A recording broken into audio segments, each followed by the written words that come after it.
காப்பாத்துறதுக்காக கண்மணி என்ன பண்ணுறாங்க, நேரா வந்து அந்த ஃபேனை நிறுத்தத்துக்காக போம்போது, அப்படியே வந்து கீழ விழுந்துடுறாங்க.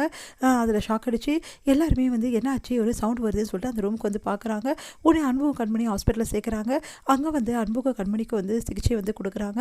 அப்ப எல்லாருமே வீட்டுக்கு தெரிஞ்சு ஓடி வராங்க. என்ன நடந்துச்சுன்னு சொல்லிட்டு, இந்த மாரி உள்ள வந்து மாட்டிக்கின விஷயத்த கேள்விப்பட்டு வந்து தாங்கிக்கவே முடியல. நம்ம சிவகாமியால பயங்கரமா அழறாங்க. இப்படி ஆயிடுச்சேன்னு சொல்லிட்டு, என்ன பண்ணன்னு தெரியாம எல்லாரும் அப்படியே பார்த்துக்கிட்டே இருக்காங்க. அப்ப அன்பு குணமாயிடுறாரு. கண்மணி ஒண்ணும் குணமாவல. அப்ப கண்மணிய பத்தி சொல்றாங்க. இந்த மாரி அந்த பொண்ணு வந்து உங்கள காப்பாத்த போய் தாங்க இந்த மாரி விழுந்து அடிபட்டுடுச்சு. அவங்க வந்து ரொம்ப கொஞ்சம் அம் வந்து சீரியஸா இருக்காங்க அப்டின்னோனே அதிர்ச்சி அடைகிறாரு. கண்மணிக்கு எதுவுமே ஆகக்கூடாதும்மா. எனக்காக அவ இவ்ளோ பண்றாளே, இப்போவாது புரிஞ்சுக்கடா. கண்மணிய பத்தி அவ உன் மேல உயிரே வச்சிருக்காடா. நீ தான் எப்ப பார்த்தாலும் வந்து அவள திட்டிக்கிட்டே இருக்க அப்டின்னு சொல்லிட்டு சொல்றாங்க சிவகாமி. சாரிம்மா, கண்மணி பாவம் தான் இல்லம்மா. அவ எனக்காக போயிட்டு அப்டின்னோனே, பார்த்தல்ல உனக்காக அவ்ளோ செய்றா. உனக்காக அவ என்ன வேணாலும் செய்வாடா.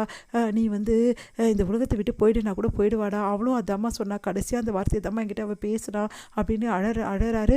அழாதடா, கண்டிப்பா வந்து கண்மணி திரும்பி வந்துருவா. நீயும் கண்மணியும் சேர்ந்து சந்தோஷமா வாழ போறீங்க அப்படின்னு சொல்லிட்டு ஆறுதல் சொல்றாங்க நம்ம சிவகாமி. அடுத்து வந்து கண்மணி கொஞ்ச நேரத்திலே வந்து கண் திறந்துடுறாங்க. அவங்க அன்புன்னு சொல்லிட்டு வாயில சொல்லிட்டு இருக்கா. அன்பு யாருங்க? அவங்க பேரை தான் சொல்றாங்கன்னு அன்பு அப்படி நெகிழ்ச்சி அடைகிறாரு. உடனே அன்பு போய் பார்க்குறாரு. கண்மணி ஏன்டி இப்படிலாம் பண்ண? அங்கே போய் வந்து இந்த மாதிரி பண்ணியிருக்கியே, தூக்கி அடிச்சிடாதா? இல்லைங்க, நீங்க உங்களுக்கு இந்த மாதிரி ஆனோன்னு என்னால் தாங்கிக்க முடியல. அதனால தாங்க உங்களை காப்பாற்றுறதுக்காக தான் அப்படின்னு சொல்லிட்டு சொல்ல வராங்க. சரி, எனக்கு புரியுது. இதுக்கப்புறம் இந்த மாதிரிலாம் பண்ணக்கூடாது சரியா அப்படின்றாங்க. இப்போ உடம்பு எப்படி இருக்குது? உங்களுக்கு எப்படி இருக்குங்க? முதல்ல சொல்லுங்கள். நல்லா தான் இருக்க கண்மணி அப்படின்னு சொல்கிறாரு. உடனே வந்து கையை பிடிக்கிறாங்க. கையை பிடிச்சோன்னா அவர் ஆறுதல் சொல்ல சரின்னு சொல்லிட்டு கையை பொறுமையாக எடுக்கிறாரு. அடுத்து எல்லாருமே வந்து 2 பேருமே வீட்டுக்கு கூட்டின்னு வராங்க.